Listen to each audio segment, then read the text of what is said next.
അസ്സലാമലൈക്കും all welcome back. എല്ലാവർക്കും സുഖമായിരിക്കുമെന്ന് വിശ്വസിക്കുന്നു. ഇവിടെ ഞങ്ങൾക്കും അൽഹംദുലില്ലാ സുഖം.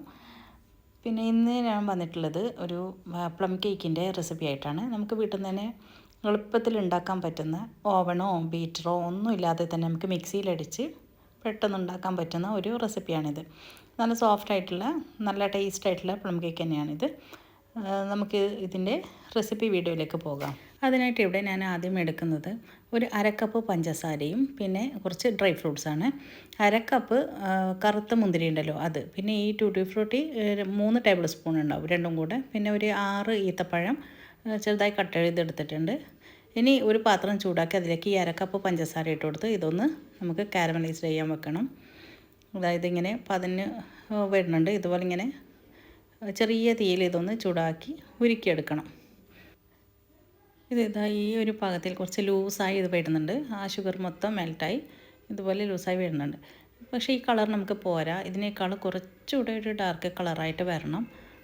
പിന്നെ കുറച്ച് കളർ വരുമ്പോൾ തന്നെ ഇതിങ്ങനെ സൈഡിൽ നിന്നൊക്കെ പതഞ്ഞ് വരും. ആ സമയത്ത് നമുക്ക് ഇതിൽ കുറച്ച് 1 കപ്പ് വെള്ളമാണ് ചേർക്കേണ്ടത്. അതിലാദ്യം കുറച്ച് ഒഴിച്ചു കൊടുക്കാം, കാരണം ഇത് പെട്ടെന്ന് പുറത്തേക്കൊക്കെ ഇങ്ങനെ തെറിച്ച് വരും. ഇപ്പോൾ സൂക്ഷിച്ച് ഒഴിച്ചു കൊടുക്കണം. കുറച്ച് ഒഴിച്ചതിന് ശേഷം പിന്നെ ബാക്കിയുള്ള വെള്ളം അങ്ങനെ മൊത്തത്തിൽ ചേർത്ത് കൊടുക്കാം. ഇനി ഇത് നന്നായിട്ട് ഇളക്കി ഒന്ന് തിളപ്പിക്കണം.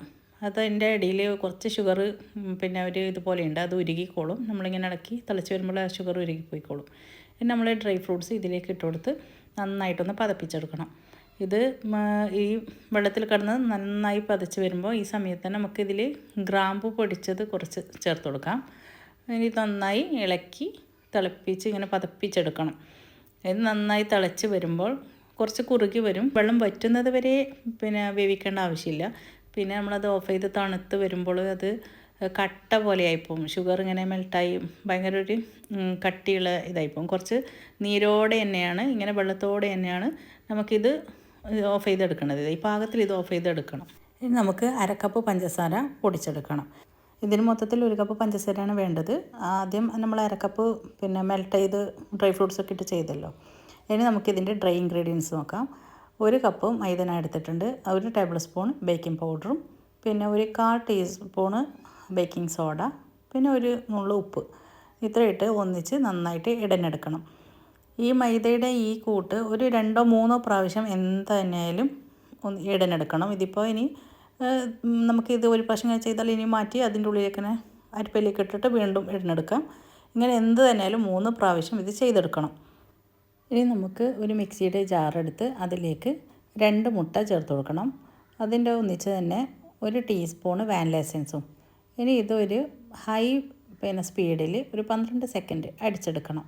നന്നായി അടിച്ചിട്ട് ഇതാണ് പതപ്പിച്ച് കൊണ്ടുവന്നിട്ടുണ്ട്. ഇനി ഇതിലേക്ക് നമ്മൾ ഷുഗർ പൊടിച്ചതുണ്ടല്ലോ അത് ചേർത്ത് വീണ്ടും മിക്സിയിൽ അടിച്ച് കൊണ്ടുവരണം. ഇനിയും അടിച്ചെടുത്തിട്ടുണ്ട്. ഇനി അതിലേക്ക് 1/2 കപ്പ് സൺഫ്ലവർ ഓയിൽ ചേർത്ത് കൊടുക്കാം. എന്നിട്ട് വീണ്ടും അടിച്ച് എടുക്കണം. ഇപ്പോൾ ഞാനിവിടെ കുറച്ച് കാഷ്യൂ നട്ട്സ് എടുത്തിട്ടുണ്ട്. ഞാനിപ്പോൾ ഇത് ചെയ്യാൻ പോകുന്നത് ഒരു 7 ഇഞ്ചിൻ്റെ ബേക്ക് ടിന്നിലാണ്. അതിലേക്ക് കുറച്ച് ഓയിൽ ഇതുപോലെ വെച്ച് ബട്ടർ പേപ്പർ വെച്ചെടുത്ത് സെറ്റാക്കി എടുക്കണം. ഇനി ആദ്യം ചെയ്ത ഡ്രൈ ഫ്രൂട്ട്സില്ലേ, അത് നന്നായി ചൂടാറി റൂം ടെമ്പറേച്ചർ ആയതിനു ശേഷം നമ്മൾ ഈ മിക്സിയിലടിച്ച മുട്ടയുടെയും സൺഫ്ലവർ ഓയിലിൻ്റെയും കൂട്ടുണ്ടല്ലോ അത് ചേർത്തിട്ട് ഒന്ന് ഇളക്കി കൊടുക്കണം. ഇനി ഇതിലേക്ക് നമ്മൾ ഇടഞ്ഞ് വെച്ച മൈദ ഉണ്ടല്ലോ അതൊരു 3 പ്രാവശ്യമായിട്ട് കുറച്ചായിട്ട് ചേർത്ത് കൊടുത്ത് ഇതുപോലെ ഇളക്കി യോജിപ്പിക്കണം. ആദ്യം ഒരു പ്രാവശ്യം കുറച്ചിട്ട് കൊടുക്കുക, പിന്നെ ഇളക്കി പിന്നെ എല്ലാം നന്നായിട്ട് മിക്സ് ചെയ്തതിന് ശേഷം വീണ്ടും കുറച്ചിട്ട് കൊടുക്കാം.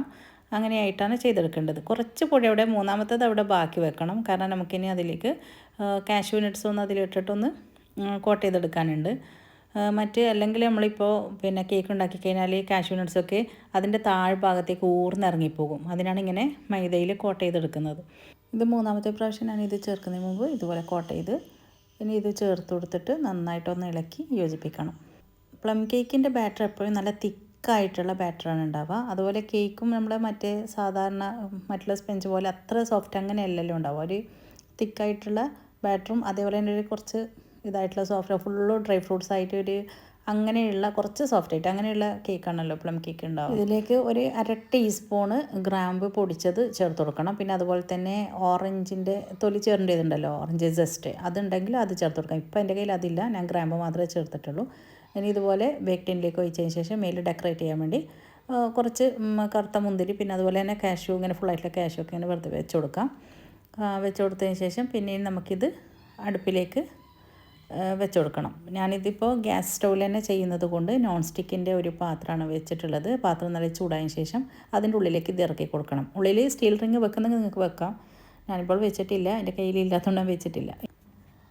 ഇനി ഇത് ഒരു മീഡിയം ഫ്ലെയിമിൽ ആദ്യം ഒരു 10 മിനിറ്റ് വെച്ച് കൊടുക്കാം അടച്ചിട്ട്. പിന്നെ അതിന് ശേഷം ഫ്ലെയിം കുറച്ചിട്ട് ഒരു 20 മിനിറ്റോളം വെച്ച് കൊടുക്കണം. എന്തായാലും 30-35 മിനിറ്റോളം എന്തായാലും ഇതിന് സമയമെടുക്കും. പിന്നെ ഇതുപോലെ നമ്മൾ അടപ്പോട് അടച്ചതിന് ഇതുപോലെ ഹോൾ ഉണ്ടെങ്കിൽ നമുക്ക് ചെറിയ ഒരു ടിഷ്യൂ എന്തെങ്കിലും തിരുകിയിട്ട് ആ ഹോളിലൊന്ന് അടച്ചു കൊടുക്കണം. പിന്നെ ഇങ്ങനെ ചെയ്താലും മതി. അപ്പോൾ ഇത് എന്തായാലും നല്ല ഓവണിൽ ഉണ്ടാക്കിയ കേക്ക് പോലെ തന്നെ നല്ല സോഫ്റ്റ് ആയിട്ടുള്ള നല്ല അടിപൊളിയുള്ള കേക്കായിട്ട് തന്നെ വരും. ഇതാ ഞാനിപ്പോൾ 30 മിനിറ്റ് എടുത്തിട്ടുണ്ട്. അതിന് ശേഷം നോക്കുമ്പോൾ ഇതാ ഒരു ടൂത്ത് പിക്ക് എടുത്ത് കുത്തി വെക്കുമ്പോൾ വെന്തിട്ടുണ്ട്.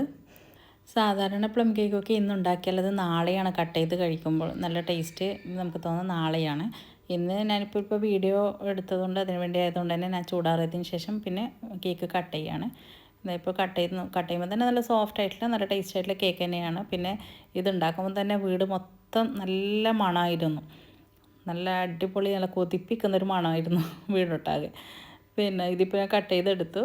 നല്ല തിന്ന് നോക്കുമ്പോൾ തന്നെ നല്ല അടിപൊളി ടേസ്റ്റ് ആയിട്ടില്ല, പെട്ടെന്ന് ആവുകയും ചെയ്യുന്നു. പിന്നെ നല്ല ടേസ്റ്റുള്ള കേക്കും തന്നെ. അപ്പോൾ നിങ്ങൾ എന്തായാലും ഇത് ട്രൈ ചെയ്ത് നോക്കിയിട്ട് ഇതിൻ്റെ ഫീഡ്ബാക്കൊക്കെ അറിയിക്കാം. നിങ്ങളെൻ്റെ ചാനൽ ആദ്യമായിട്ടാണ് കാണുന്നതെങ്കിൽ പ്ലീസ് സബ്സ്ക്രൈബ് ചെയ്യാനും ഷെയർ ചെയ്യാനൊന്നും മറക്കരുത്. അതുപോലെ ലൈക്ക് ചെയ്യുക. പുതിയ റെസിപ്പി വീഡിയോയുമായി വീണ്ടും വരാം ഇൻഷാ അല്ലാ. അസ്സലാമു അലൈക്കും.